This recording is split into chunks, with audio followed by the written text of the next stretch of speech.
Hello guys, आज हम लोग राजश्मा चिकित्सा पढ़ने जा रहे हैं। ओके, तो देखते हैं कि राजश्मा की उत्पत्ति कैसे हुई थी। तो जो चंद्रमा थे, चंद्रमा ने क्या किया, दक्ष की जो 28 गर्ल्स थी, ऐसा बोला जाता है कि उनसे शादी की थी, किंतु केवल एक रोहिणी जो थी उसमें वो ज़्यादा आसक्त रखते थे। तो उसकी वजह से क्या हुआ कि वो एक तो खुद अपने शरीर की रक्षा नहीं कर पाए। मतलब हम जानते हैं कि अधिक मैथुन करने से शुक्र का क्षय होता है, और शुक्र का क्षय होने से क्या होता है कि पूरे शरीर का क्षय हो जाता है। ठीक है, तो एक तो ये हो गया कि वो पहले ही खुद ही वीक हो गए। दूसरा, जब दक्ष की 27 पत्नियों ने जब पिता दक्ष प्रजापति से इस अन्याय के बारे में बताया, तो उन्होंने क्या किया, क्रोधवश चंद्रमा को शाप दे दिया, जिसके कारण क्या हो गए वो एक तो पहले से ही दुर्बल थे, दूसरा शाप वो उनको राजश्मा हो गया। ठीक है, अब जब वो राजश्मा हो गया तो वो ठीक कैसे हुआ, तो उनको अपनी गलती का एहसास हुआ और उन्होंने अपने ससुर से माफ़ी मांगी।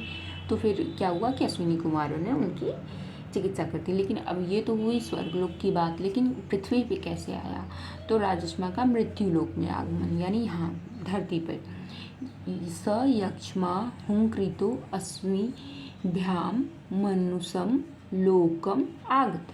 मतलब कि जब अश्विनी कुमार ने क्या किया, हुंकार किया, तो भय से वो क्या हो गया, मनुष्य लोक में चला गया। ठीक है, अब राजश्मा के पर्याय देखेंगे तो क्या है, क्रोधो यक्ष्मा ज्वरो रोग एक आर्थो दुख संज्ञ का। क्या क्या है, क्रोधो यक्ष्मा ज्वरो रोग एक आर्थो दुख संज्ञ का। मतलब ये सारे जो है एक ही अर्थ है इनका, और ये क्या होते हैं, दुख संज्ञक होते हैं, मतलब दुख प्रदान करते हैं।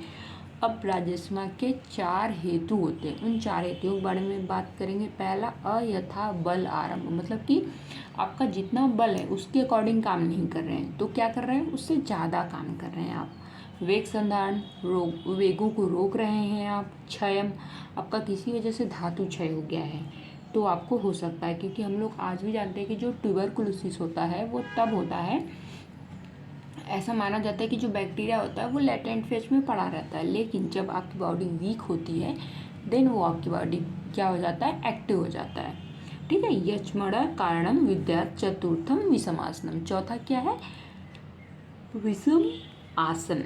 ठीक है, अब हम जो अयथा बल आरंभ है, यानी कि क्या है, साहसजन राजश्मा, उसकी क्या पढ़ेंगे, संप्राप्ति। तो अयथा बल आरंभेर जंतो उर्सी विक्षते, मतलब आपने क्या किया, अपने साहस से अधिक काम कर दिया, तो क्या होगा, उरस में आपके विक्षेप हो जाएगा। विक्षते मतलब क्या हो गया, चोट लगेगी, और उससे क्या होगा, वायु प्रकुपित, तो वायु प्रकुपित हो जाएगी वहाँ उर में, तो वो क्या करेगी, दोषाव उदीर्यभो प्रधावती, दोषों को उदीर्ण करेगी और पूरे शरीर में क्या करेगी, दौड़ेगी। ठीक है, तो अब उससे क्या होगा, उससे ये होगा, हम लोग जानते हैं कि जब दोष पूरे शरीर में जब प्रकोपित होने के बाद दौड़ते हैं, तो जहाँ पे भी उन्हें ख वैगुण मिलता है स्रोतस में, वहाँ वो क्या हो जाते हैं, वहाँ पे उनका स्थान संश्रय हो जाता है, और स्थान संश्रय के बाद ही दोष जो होता है वो धातु को दूषित करता है और लक्षण आते हैं।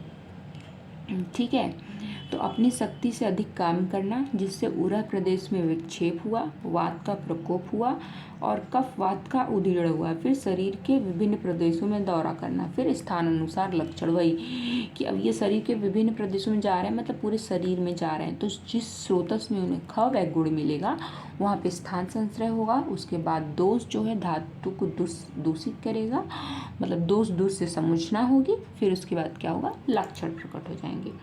तो वेग संधारजन राजश्मा, यानी वेग आपने रोका, तो जब आपने वेग प्रति, तो भी क्या होगा, वही वात का प्रकोप होगा। अब कफ पित्त का उदीर्ण होगा, अधो ऊर्ध्व व तिर्यक दोषों की गति और शारीरिक विकास, जैसे यहाँ पे हो रहा था सेम वही, बस कारण अलग है। यहाँ पे क्या है, साहस है, यहाँ पे क्या है, वेग धारण है।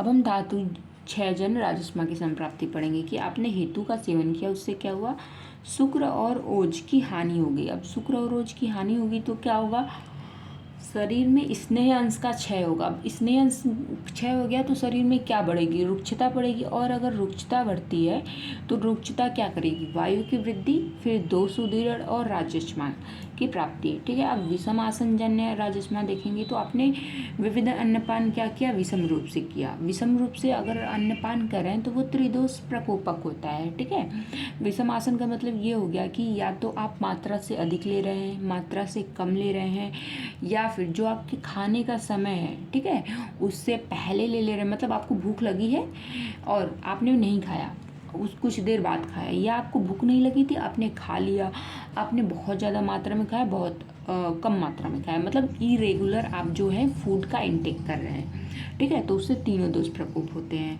फिर रक्त वाहिनी आदि स्रोतस का अवरोध करेंगे वो, फिर उचित धातु के पोषण का अभाव हो जाएगा और राजस्मा की उत्पत्ति हो जाएगी। ओके गाइस, अब हमने चारों प्रकार के राजस्मा की संप्राप्ति तो देख ली कि कौन कैसे करता है। अब हम सामान्य संप्राप्ति देखेंगे। तो स्रोतसाम सन्निरोधास, मतलब यहाँ पे क्या हो रहा है, दो स्रोतों का अवरोध कर रहे हैं, जिसकी वजह से क्या हो रहा है, प्रॉपर पोषण नहीं होगा, स्रोतस अवरोध हो जाएंगे। तो क्या होगा, रक्त आदि नाम संचयात, जो रक्त आदि धातुएं हैं उनका क्षय होगा। और धातु उष्मणा च अपचयात, जो धातु उष्मा है उसका भी क्या हो जाएगा, अपचय हो जाएगा, मतलब वो भी क्या करेगी, डिक्रीज कर जाएगी, जिसकी वजह से क्या हो रहा है, राजस्मा की उत्पत्ति।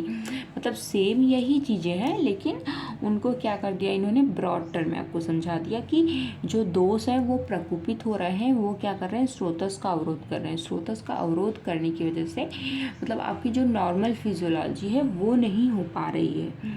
ठीक है, तो रक्त आदि धातुओं का क्षय हो रहा है, क्योंकि चैनल्स के थ्रू ही तो सारा काम होता है हमारी बॉडी में। अब चैनल्स ही ब्लॉक हैं तो एक धातु दूसरे धातु का पोषण नहीं कर पाएगी। ओके, फिर उसके बाद हम तो इसीलिए आचार्यों ने, अब ये आपको समझ में आएगा कि नहीं, इसलिए नॉर्मल फिजियोलॉजी की नॉर्मल कंडीशन में बॉडी में क्या होता है ये भी अगले श्लोक में बता दिया है कि यथास्वेन उष्मणा पाकम शरीरा यान्ति धातव स्रोतसाच यथास्वेन धातु पुष्यति धातु। मतलब यथास्वेन उष्मणा पाकम शरीरा, मतलब जो उष्मा है, जो कि शारीरिक उष्मा है, वो क्या कर रही है, शारीरिक धातुओं का उचित रूप से पाक कर रही है। ठीक है, अब जब धातुओं का उचित रूप से पाक होगा तो क्या होगा, तो अगली धातु भी बनेगी। तो अपने स्रोतस में रहकर एक धातु द्वारा दूसरे धातु की पुष्टि भी हो रही है ना। लेकिन अब यहाँ पे क्या हो रहा है, स्रोतस अवरोध हो गया तो एक धातु दूसरी धातु की पुष्टि ही नहीं कर पाएगी। और उष्मा भी तो जब ये दोष प्रकोप है तो वो क्या करेंगे, आपकी अग्नि को भी तो अफेक्ट करेंगे। ठीक है, तो अब राजस्मा की हमने सामान्य संप्राप्ति और नॉर्मल बॉडी फिजियोलॉजी पढ़ ली है। अब हम विड बल के बारे में पढ़ेंगे। देखिए, नॉर्मल कंडीशन में क्या होता है कि ये जो शारीरिक उष्मा होती है वो आहार रस का पाचन करती है, उससे क्या बनता है, प्रसाद भाग बनता है, किट्ट बनता है। ठीक है, लेकिन यहाँ पे क्या हो रहा है, और ओज बनता है ना। लेकिन अब क्योंकि ये जो उष्मा है ये क्या है कि ये इम्प्रॉपर है, सही नहीं है, तो ये क्या करती है, मेनली प्रॉपर उस आहार रस का पाक नहीं। आप ही सोचिए, अगर आप जो भी खा रहे हैं, ठीक है, उसका प्रॉपर डाइजेशन नहीं हो रहा है तो वो क्या हो जाएगा, वो इनडाइजेस्टेड फॉर्म में आपकी बॉडी से बाहर हो जाएगा, क्योंकि आपकी डाइजेस्टिव पावर अच्छी नहीं है। तो सेम वही होता है कि राजस्मा में, क्योंकि धातु जो अग्नि है, शारीरिक उष्मा है, उसका नाश हुआ है कि मतलब ये है कि वो जितनी होनी चाहिए थी उतनी है नहीं, तो वो क्या करेगी, वो मंद है, वीक है, तो वो प्रॉपर डाइजेशन नहीं करेगी, मल भाग ज़्यादा बनेगा, प्रसाद कम बनेगा। तो तस्मिन काले पचत अग्निर यद अन्नम कोष्ठ, मतलब उस काल में, यानी जब आपको राजस्मा हुआ है तो क्या हो रहा है कि जो अग्नि है वो कोष्ठ में स्थित जो भी अन्न है उसका पाचन कर रही है। तो पाचन कर रही है तो क्या हो रहा है, मली भवती ततः प्राय कल्पते किंचित दोस्त, मतलब कुछ ओज बना रही है, लेकिन प्राय मतलब मैक्सिमम पार्ट क्या बन जा रहा है, मल बन जा रहा है। तो तस्मात् पुरुषम संरक्ष विशेषाद राज्य में, इसलिए जो राजस्मा का वो है उसके पुरुष की आपको रक्षा करनी चाहिए। सर्व धातु क्षया, मतलब उसकी सारी धातुएं जो होती हैं वो क्षय हो जाती हैं। उसका जो बल होता है वो किस में होता है, विड के ही बल में होता है, क्योंकि वो जो विड है ना मैक्सिमम जो आहार रस है वही है, इसलिए उसमें क्या करते हैं, बोला गया राजस्मा में कि उसके वीट बल की रक्षा करो। अब हम यक्ष्मा का पूर्व रूप देखेंगे। तो यक्ष्मा का पूर्व रूप क्या है, इम्पॉर्टेंट है, थोड़ा याद रखिएगा आप लोग कि उसमें प्रतिसाय होता है, ठीक है। और क्या होगा, दोष दोष दर्शनम अदोषेषु भावेषु। अब वो बंदा बीमार है, उसका मन नहीं अच्छा है, तो उसे तो हर ही चीज़ बुरी लगेगी, उसे कुछ भी अच्छा नहीं लगेगा। तो वही है कि ऐसे भाव जिसमें कोई दोष नहीं है उसमें भी वो क्या करता है, दोष देखता है। काय विभत्स दर्शनम, मतलब उसका शरीर आपको लगेगा कि देखने में अच्छा नहीं है।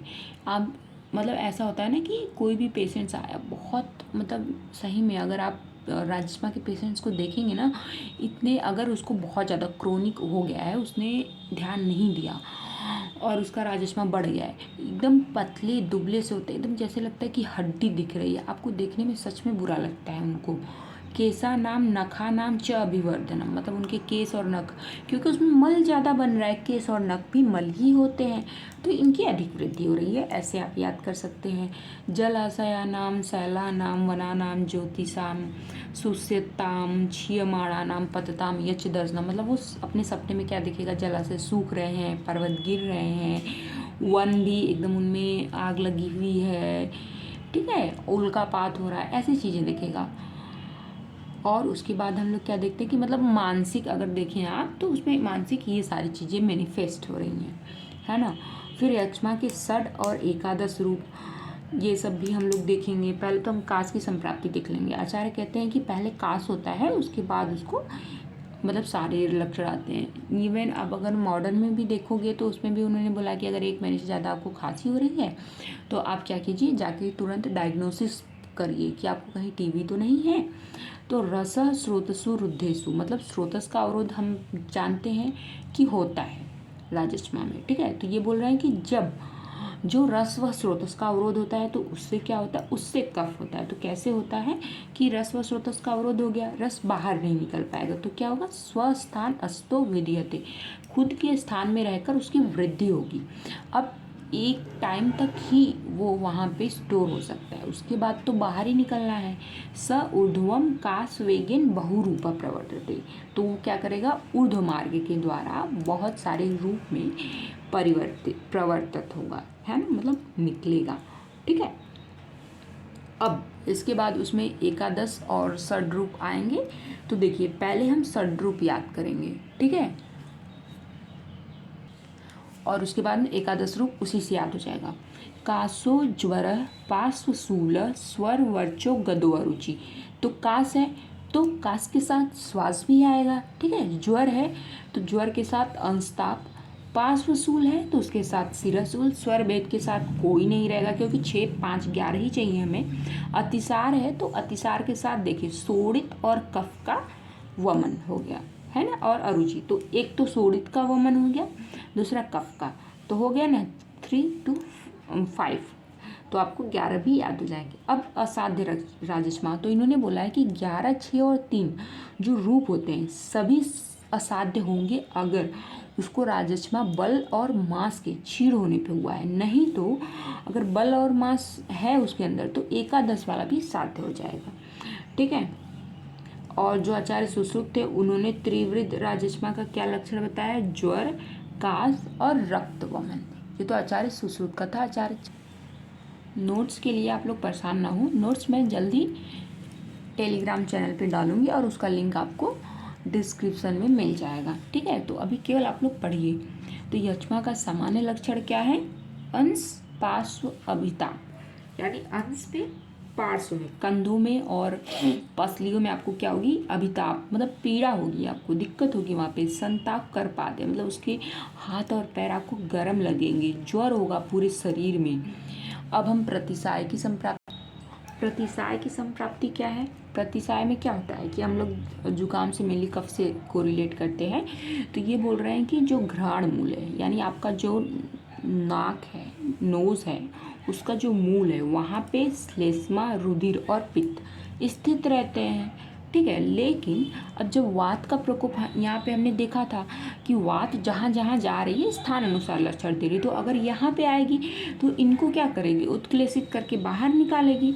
तो सेम वही चीज़ हो रहा है कि वायु का सिर प्रदेश में भरना, अगर वायु सिर प्रदेश में गई तो क्या कर रही है, घ्राण मूल स्थित श्लेष्मा पित्त और रुधिर की वायु के प्रति गति और शरीर को कृश करने वाले भयंकर प्रतिसाय रोग की उत्पत्ति। क्योंकि कफ पित्त ये सारी चीज़ें जो है वो अपने स्थान पे हैं, अपना काम कर रही हैं। अब वात जो है प्रकुपित वात है, उसकी गति और भी ज़्यादा होगी, तो वो अगर सिर में आ गई तो उनको बाहर निकालेगी। ठीक है। अब यक्ष्मा में जो कफ आएगा वो कैसा होगा, है ना, मतलब जो स्पुटम होता है उसका क्या प्रॉपर्टी होती है, पिच्छिलम बहलम। ठीक है, पिच्छिल होगा, बहल बहुत सारा होगा, है ना। ठीक है। विश्रम, उसकी गंध अच्छी नहीं होगी, हरित होगा या फिर श्वेत और पीत होगा। कासमानो रसम यक्ष्मी निष्ठिवती कफ अनुगम। ठीक है। अब उसके बाद है स्वर भेद की संप्राप्ति। तो स्वर भेद की संप्राप्ति देख लेते। तो इन्होंने बोला है कि वात पित्त कफ रक्त से कास के वेग से तथा पीनस से स्वर भेद होता है। मतलब अगर वात वहाँ पे गया, ठीक है, कंठ में, उससे होगा। पित्त अगर गया है वहाँ पे तो उससे होगा। मतलब वात अगर पित्त को लेकर गया है तो पित्त करेगा। ठीक है। कफ को लेकर गया है तो कफ। अगर वहाँ पे रक्त गया है तो रक्त की वजह से हो सकता है। रक्त कैसे हो सकता है कि वहाँ बहुत ज़्यादा इन्फ्लामेशन हो। ठीक है। तो हम उससे समझ सकते हैं, क्योंकि जब इन्फ्लामेशन होता है तो उसमें एंटीजन एंटीबॉडी रिएक्शंस होते हैं और वहाँ पे प्लाज्मा सेल्स ही होती हैं, जो कि एक रक्त का ही पार्ट है। दूसरा कास, तो कास से भी अगर बहुत ज़्यादा खांसी आ रही है तो हमें पता है कि होता है। तो वात से क्या होगा, वात के गुण, रुक्ष क्षीण कंपित। पित्त से पित्त के गुण, तालु कंठ परिश्लोष वक्तम असूयत। मतलब देखिए पित्त क्या है, इन्फ्लामेशन, क्रोध। तो वो बंदा चिड़चिड़ा होगा, वो कुछ भी आपको सुनना पसंद नहीं करेगा। ठीक है। कुछ भी बोलेंगे आप तो उसको कहेगा चुप ही रहो यार, मत बोलो, है ना। कफ, अब कफ भाई क्या है वो, तो मतलब एक तरह से आप कह सकते हैं कि थोड़े चिपचिपे घने सॉलिड पार्ट है, वो जहाँ पे आएंगे अब उसको तो अच्छे से ही ब्लॉक कर देंगे, है ना, उस जगह को खूब अच्छा खासा ब्लॉक कर देंगे। तो उसकी वजह से क्या होगा, अब जैसे वात था तो वात ने क्या किया होगा, आपके गले को सुखा दिया होगा। अब जब सुखा दिया होगा तो आपको बोलने में बड़ी दिक्कत होगी, है ना। और ये है तो इन्होंने ब्लॉक ही कर दिया। तो ब्लॉक कर दिया तो जो हवा है जब कम स्थान से निकलेगी तो वो आवाज़ करेगी। आप ही सोचिए ना, जो अगर आप कोई भी एक बड़ा सा डंडा ले लें और उसमें अगर आप फूंकते हैं तो वो कैसा आवाज़ करता है, तो वही खुरखुराते विबद्धश्च, है ना, मतलब थोड़ा वो रुक रुक के आएगा स्वर। रक्त, अब रक्त है तो रक्त की वजह से क्या होगा, कृच्छात प्रवर्तित है। तो रक्त का वैसे ही जो कि इन्फ्लामेशन, अगर मान लीजिए इन्फ्लामेशन हुई है कहीं पे भी तो वो क्या करेगा, वहाँ पे पेन भी तो कर रहा होगा ना, एंटीजन एंटीबॉडी रिएक्शन हो रहा है उसकी वजह से इन्फ्लामेशन। अब इन्फ्लामेशन की वजह से रूबर कैलर टॉलर ये सब भी चीज़ें होती हैं, तो बंदा बोल नहीं पाएगा, है ना। कास की वजह से क्या होगा, कसड़, कातर स्वर से शब्द उच्चारण, मतलब बेचारा उसमें भी उसका एकदम समझ लीजिए गले का हालत ख़राब ही है, इतना खास के वो एकदम एग्जॉस्ट हो चुका है और वो बेचारा बोल नहीं पा रहा है, ऐसी कंडीशन है उसकी। और पीनस, तो पीनस वाले में कफ और वात के लक्षण होंगे, क्योंकि मैंने उसमें था ही पीनस वाले में कि वो जुकाम की कंडीशन है ना। फिर रक्त स्ठीवन का कारण, मतलब अगर कोई रक्त, हमने पढ़ा था कि शोणित कफ व मन, तो अगर वो रक्त का कर रहा है वो स्ठीवन, तो उसका क्या कारण हो सकता है कि क्यों भाई वो तुम रक्त थूक रहे हो, आइए देखते हैं। तो अभिसन्ने शरीरे तु यक्ष्मीणो विषमासनात्, आप विषम आसन का जो एकादश रूप पढ़ेंगे तो उसमें दिया हुआ है कि जो एकादश रूप विषम आसन के कारण है उसमें ये है, रक्त स्ठीवन है। ठीक है। तो वही यहाँ पे भी बोला गया कि अभिसन्ने शरीरे तु यक्ष्मीणो विषमासनात्। अब विषमासन करेगा तो उससे क्या होगा, उससे ये हो रहा है कि जो उत्क्लिष्ट कफ और रक्त हैं उनका कंठ द्वारा प्रवर्तन हो रहा है। ठीक है। अब तुमने विषम आसन किया, उसकी वजह से क्या हो गया कि जो भी संचित रक्त और श्लेष्मा थे वो क्या हो गए, उत्क्लेशित हो गए। और उत्क्लेशित होकर वो क्या करने लगे, कंठ से ही आने लगे वो लोग। देखिए अब रक्त स्टीवन में क्या हो रहा था कि जो भी आपके गले में संचित जो कफ है और रक्त है वो बाहर आ रहे थे उत्क्लेशित होकर के। लेकिन अब रक्त वमन में क्या हो रहा है, तो इसमें ये हो रहा है अब वमन कर रहा है, यानी बहुत ज़्यादा रक्त निकल रहा होगा ना वहाँ पे, तो वो कहाँ से आएगा, तो वो तो रक्त धातु से ही आएगा। तो यही है कि 200 रक्तम विबद्ध मार्गत्वात्, जो विबद्ध मार्ग हो गया मतलब रक्त व स्रोतस का विबद्ध मार्ग हो गया, तो वो रक्त से मांस में नहीं बदलेगा। तो मार्गत्वाद मासान आदि नाम न उपद्यते, तो वो मांस आदि धातुओं में जो फर्दर उसको कन्वर्ट होना था नहीं कन्वर्ट हुआ, तो क्या हो गया अमाशय स्तंभ, मतलब वो अमाशय में ही रह गया। उत्क्लिष्टम बहुत्वात् कंठ में थी, अब वो उत्क्लेशित होकर कंठ से, मतलब कि अगर स्टीवन कर रहा है तो आचार्य ने बोला कि वो कहीं गले में ही है ना, ऊपर ही है कहीं। और ये वाला क्या है कि अमाशय से आ रहा है कि रक्त का मांस आदि में परिणित न होने से रक्त का मांस के आशय में संचय और रक्त का अधिक मात्रा में संचय होने के कारण उत्क्लेश और वमन द्वारा कंठ से बाहर निकलना, ऐसा आचार्य ने बोल दिया। अब श्वास का देखते हैं कि श्वास का क्या कारण, तो श्वास क्यों होगा, जब आपका जो रेस्पिरेटरी पाथवे है उसमें ब्लॉकेज हो जाएगा तभी होगा। तो वात श्लेष्म विबद्ध्वात् ऊर्जा, क्यों वात और कफ ही क्यों, क्योंकि वात ले गया होगा कफ को वहाँ पे, है ना। या ये भी आप समझ सकते हैं कि वात का गति है तो मे भी ये भी हो सकता है कि उसने वहाँ पे सिक्रेशंस इंक्रीज कर दी हो, मतलब कफ बढ़ा दिया। तो उरह प्रदेश का मार्ग विबद्ध और श्वास की वृद्धि। फिर उसके बाद है अतिसार का कारण, तो अतिसार का कारण क्या होता है, अग्निमांदी होता है। तो सेम वही है कि जो दोष हैं उन्होंने क्या किया, अग्नि दोषों द्वारा अग्नि का नाश, जिसकी वजह से सपिच्छ मल का अतिसरण हो रहा है। फिर अरुचि, अरुचि का क्या कारण है कि इन्होंने बोला कि जो पृथक पृथक दोष हैं वो क्या कर रहे हैं, आपके जीवा में या फिर हृदय में आश्रित हो जा रहा है, और अरुचि।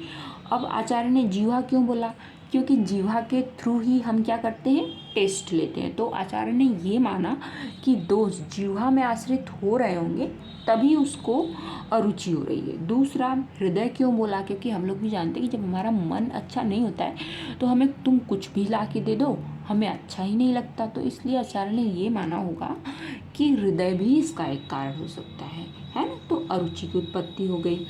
अब दोष के अनुसार उन्होंने बोल दिया कि तुम्हें पता कैसे चलेगा कि कौन सा दोष आश्रित हुआ है वहाँ पे, वातज होगा तो कसाय रस लगेगा उसे मुख का उसके, ठीक है, पित्तज है तो तिक्त और कफज है तो मधुर। अब वमन का कारण क्या है, अरोचकात कासवेगा दोष उत्क्लेशात भयादपि, मतलब कि अरुचि के कारण, कास के वेग के कारण, या फिर दोषों का उत्क्लेश होने के कारण, या फिर भय के कारण वमन होता है, ठीक है। मतलब कि आप बहुत ज़्यादा उसका कास का वेग आ रहा है, क्योंकि अब कास के वेग में क्या हो रहा है, बाहर की तरफ ही ना वेग आ रहा है। तो ऐसा भी हो सकता है कि जो भी आपके अमाशय में चीज़ें हैं, मतलब अन्न जो है वो कास के वेग के साथ बाहर आ जाए, ठीक है। और रियल में जो भी राजस्मा के जो पेशेंट्स होते हैं जो क्रोनिक स्टेज में होते हैं, मतलब थोड़ा ज़्यादा उनको दिक्कत होती है, सीवियर होते हैं, उनमें वमन बहुत ज़्यादा होता है, और वमन के साथ साथ उसमें ब्लीडिंग भी देखी जाती है।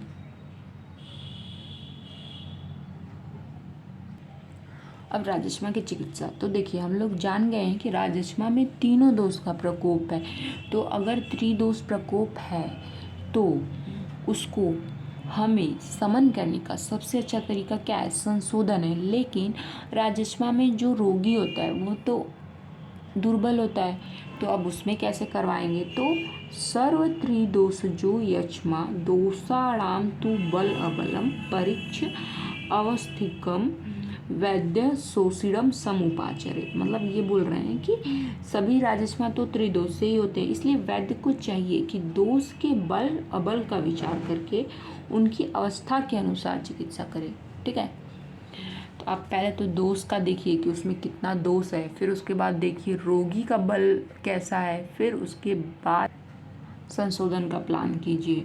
अब आचार्य ने जो भी समसमन चिकित्सा थी उसके बारे में बता दिया कि जो पीनस है यानी कि प्रतिसार हो गया, उसमें आप क्या कर सकते हैं, स्वेदन, अभ्यंग, धूम, आलेप, मतलब ये अगर आपके जैसे लक्षण आ रहे हैं उसके अनुसार आप क्या समसमन चिकित्सा कर सकते हैं उसको आचार्य ने बता दिया। अवगाह, यावक और वाट्य। स्वेदन में इन बताया कि संकर स्वेद विधि से आप कंठ का, पार्श्व का, उर का और सिर का। अब संकर स्वेद विधि है तो उसमें क्या क्या चीज़ें आप ले सकते हैं, ठीक है।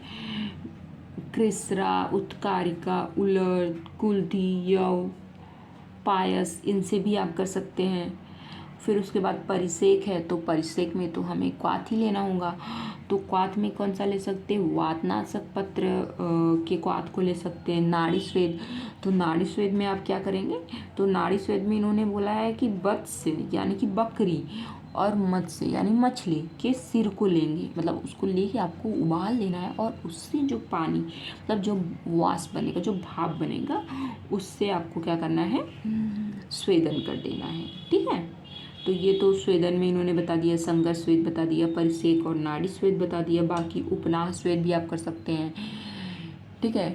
मतलब कोई भी चीज़ आप लीजिए, उसको उसका वो बनाइए उत्कारिका जैसा और उससे आप कर दीजिए आलेप। प्रदेह का प्रयोग भी आचार्य ने बताया हुआ है। फिर उसके बाद है नस्य, तो नावन, धूमपान और स्नेहश्च उत्तरभत का, मतलब कि खाना खाने के बाद स्नेहपान, धूमपान और नावन का, क्योंकि हमने देखा है कि उसमें सिरसूल, पार्श्वसूल और अंशसूल था। तो इन सब में आप क्या कर सकते हैं, नस्य, धूमपान, भोजन के बाद स्नेहपान, तैल, अभ्यंग, ये सब सारी चीज़ें कर सकते हैं। और अगर दुष्ट रक्त है तो उसमें श्रृंग, अलाबुजुग, मतलब कि रक्त मोक्षण का भी प्रयोग आप कर सकते हैं, ठीक है। प्रपौंडिकाद प्रलेप के बारे में बताया है। अगर दाह हो रहा है तो उसमें अभ्यंग और परिसेक भी कर सकते हैं। तो किससे करेंगे, अब दाह है तो शीतल चीज़ चाहिए तो चंदन आदि तेल से कर सकते हैं, शतदत्त घृत से कर सकते हैं, दूध से कर सकते हैं, या फिर मुलैठी के क्वाथ से भी परिसेक कर सकते हैं, है ना। दूध से या फिर मुलैठी के क्वाथ से परिसेक कर दो, अभ्यंग किससे कर दो, चंदन आदि तेल या फिर शतदत्त घृत से। अब हमने पढ़ लिया था पहले कि शोधन चिकित्सा, लेकिन अब शोधन आप करवाएंगे कैसे, ये भी आचार्य ने बोल दिया, आगे बताया, यहाँ पे बताया है, ठीक है। वहाँ पे नहीं बताया था कि दोष अधिका नाम वमनम सस्यते सविरेचनम। अगर दोष अधिक है तो उसमें वमन के साथ साथ विरेचन क्या होता है, सस्यते, तब बहुत अच्छा होता है, ठीक है। अब ये करेंगे कैसे, स्नेह स्वेद उपपन्ना नाम स्वस्वेदम यत न कर्षणम, मतलब ये भी आपको ध्यान रखना है कि वो कर्षण न हो और स्नेहन स्वेदन कराने के बाद ही आप वमन विरेचन दोगे। देखिए आचार्य ने राजस्व में घृत पान का बोल दिया है कि घृत पान करवाना है आपको। पहले भी हमने देखा था कि भोजन करने के बाद घृत पान बताया गया था, यहाँ पे दोबारा बता दिया कि सिरसूल, पार्श्वसूल का नाश करने के लिए और काश श्वास के निर्भरण के लिए आपको क्या करना है, घृत पिलाना है, ठीक है, खाना खाने के बाद, है ना। तो ये क्या करेगा घृत, एक तो सूल को नाश करेगा, दूसरा क्या करेगा, बृंघण भी करेगा उसका अग्निदीपन भी करेगा। अब इसके लिए घृत भी बता दिया उन्होंने, 10 मूल आदि घृत। और क्या क्या चीज़ें हैं जो कि योग है, तो अब हम लोग योग देखेंगे। तो खरजूर आदि घृत है, 10 मूल घृत है, पंच मूल घृत, इसको भी आप यूज़ कर सकते हैं भोजन के बाद रोगी को देने के लिए। ये क्या करता है, 7 बलों का नाश करता है, मतलब यक्ष्मा के जो 11 में से 7 लक्षण को। वासा शतावरी घृत है, दुरालभ घृत है। घृत का प्रयोग हमें बृंघण भी तो उसका करवाना है ना। जीवंत आदि घृत है, ये क्या करता है, ये सारे 11 रोग को ही हर लेता है। रासना घृत है, पंचकोल आदि घृत है, ये क्या करता है, ये स्रोतो शोधन करता है, पंचकोल आदि घृत। फिर अन्य योग में जैसे तालिस आदि चूर्ण है, इसको आप शुष्क काश में यूज़ कर सकते हो। सीतोपल आदि चूर्ण आर्द्र काश में यूज़ कर सकते हो। यवानी साढ़व चूर्ण। अब हमने सिरासूल, पार्श्वसूल, पीनस, इन सब की चिकित्सा देख ली। अब हम कफ प्रसेक की चिकित्सा देखेंगे। तो श्लेष्मणो अति प्रसेकेन वायु श्लेष्माणम अस्यति कफ प्रसेकम तम विद्वात स्निग्ध उष्ण निर्जय। मतलब कि इसमें क्या हो रहा है कि जो श्लेष्मा है वो क्या हो रहा है कि वायु के द्वारा क्या मुख से बहुत ज़्यादा प्रसेक हो रहा है श्लेष्मा का। तो आप इसको मान लो कि इसको कफ प्रसेक जान करके आपको क्या करना है, स्निग्ध और उष्ण द्रव्यों से उसको जीतना है, ठीक है। कफ प्रसेक को किससे जीतना है, स्निग्ध और उष्ण द्रव्यों से जीतना है। फिर वमन की चिकित्सा, तो वमन वाले में क्या है कि आप तो अब इसमें क्या करेंगे कि इसमें आहार इन्होंने बता दिया कि क्रिया कफ प्रसेके वा वम्यनाम सस्यते, है ना, मतलब कि जो कफ प्रसेक की चिकित्सा है उसमें वमन सबसे अच्छा है। मतलब वमन क्या करेगा, तुरंत ही कफ को निकाल देगा। ओके, और आहार में क्या करेंगे, हृदय लघु अन्नपान, अतिसार, अतिसार में अग्निमान दे तो उसमें अग्निमानदेय चिकित्सा होगी, अग्निदीपक, अतिसार नाशक, मुख शुद्धिकारक और अरुचि। अब अतिसार को नष्ट करने के लिए आचार्यों ने योग भी बता दिए, जैसे सोठ है, इंद्रजौ, इंद्रजौ हमें पता है स्तंभक होता है, चावल का पानी भी स्तंभक होता है, चांगेरी, मट्ठा, खट्टे अनार का रस आप दे सकते हैं। ये सारी चीज़ें क्या है, ये अग्निदीपक है। तो अग्निदीपक चिकित्सा और अरुचिनाशक भी हैं ये, ठीक है। यवागु चूड़ पाचन के पश्चात आपको देना है। पाठादि चूड़ है, जम्बुआदि चूड़ है, खत का प्रयोग कर सकते हैं। अब अन्नपान कैसा करना है ये, तो अन्नपान में क्या है कि लघु, है ना, लघु मांस को लेना है और उसे जो भी संग्राहिक द्रव्य है ना, उनके क्वाथ से आपको उसको संस्कृत करके देना है, ठीक है। दूसरा है मुख वैरस्य नाशक। तो आचार्यों ने बोला है कि उसमें मुख वैरस्य तो रहता ही है ना, अरुचि थी उसमें, तो अरुचि के लिए क्या करेंगे, आपको 2 काल, ये राजस्थमा में स्पेशली बताया गया है कि सुबह शाम 2 टाइम आपको ब्रश करना है। अब राजस्थमा में हम लोग हितकर पथ्य अन्नपान देखेंगे, जैसे मांस का प्रयोग। तो मांस में आप क्या क्या प्रयोग कर सकते हैं, लावा, तितिर, मुर्गा, बटेर का मांस घृत में भून करके और लवण, अम्ल और कटुरस से युक्त, ये सब क्या करेंगे, ये सब आपके अरुचिनाशक हैं, अग्निदीपक हैं, प्लस मांस बृंघड़ का काम कर रहा है, घृत में आप पका के दे रहे हैं और अच्छा है, स्निग्ध है वो। बकरे का मांस दे सकते हैं, है ना, बकरे का मांस बोला है कि यक्ष्मा के 6 उपद्रव का नाश करता है। अब मांस का इतना महत्व क्यों दिया है आचार्यों ने, ये इसलिए दिया है क्योंकि दद्यात् मासाद मासानी बृंघणानी विशेषतः, ये विशेष रूप से बृंघण होता है। समान, यहाँ पे समान चिकित्सा है कि समान से समान की वृद्धि होती है। और ऐसे व्यक्ति क्या होते हैं, सुस्य, मतलब वो सूख रहे होते हैं, अगर उनका मांस छीड़ है तो उसमें इसका प्रयोग मेनली। फिर यक्ष्मा में जुगुत्सा चिकित्सा, जुगुत्सा चिकित्सा क्या होती है कि अगर हमें कोई व्यक्ति है वो बहुत ज़्यादा पतला है, ठीक है, राजस्थमा में, अब हमें उसको भाई मांस तो खिलाना ही पड़ेगा, क्योंकि मांस से सबसे अधिक जल्दी वो क्या करेगा, वेट गेन करेगा। तो अगर वो मांस नहीं खाता है तो हम क्या करेंगे, उसको झूठ बोल के देंगे कि ये देखो, ये हम तुम्हें कटहल की सब्जी ला के दे रहे हैं, ठीक है। और उत्तम मांस क्या है, तो मोर, तीतर, मुर्गा, हंस, सुअर, ऊँट, खर, गौ और भैंस, ये सब उत्तम मांस है। अब वातज वाले में आप क्या करेंगे, तो वातज वाले में आप सारे ऐसे मांस देंगे उसको जो कि क्या हों, बृंघण करवाने वाले हों, गुरु हों, जैसे कि प्रसव, भूसय मांस, आनूप, वारिज, वारिचर, ये सब योनि के मांस देंगे। जबकि कफ पित्त में लघु मांस दे रहे हैं, देखिए प्रतुद, विस्किर, धनवज योनि का मांस दे रहे हैं। और तो और इसमें मध्य का भी बहुत ज़्यादा महत्व है। तो मध्य का क्या महत्व है, मासम एव अस्नत सोसो माध्विकम पिबोध अपिच नियतान न अल्पचित्त से चीरम काय न तिष्ठति। मतलब ये बोल रहे हैं कि मांस का आहार करते हुए, मतलब मांस भी आपको साथ में खाना है और माध्विक का निरंतर पान करना है। तो ऐसा व्यक्ति जो कि क्या हो, नियत हो, ठीक है, उदार मन वाला हो, तो उस व्यक्ति को क्या होगा कि यक्ष्मा अधिक दिन तक नहीं रहेगा। इवन वारड़ी के लिए बोला गया कि वारड़ी मध्य निर्तस्य बहिमार्जन सेविना, मतलब जो कि अपना बहिमार्जन करवा रहा है और वारड़ी मध्य का नित्य सेवन कर रहा है और वेगों को धारण भी नहीं कर रहा है, उसमें यक्ष्मा कभी होता ही नहीं है। ऐसा वारड़ी के बारे में बोल दिया है। अब आप लोग सोच रहे होंगे कि ऐसा है क्या मध्य में, तो देखिए राजस्मा 2 ही कारण से जान होता है, एक तो अग्निमानदेय, दूसरा स्रोतस अवरोधय।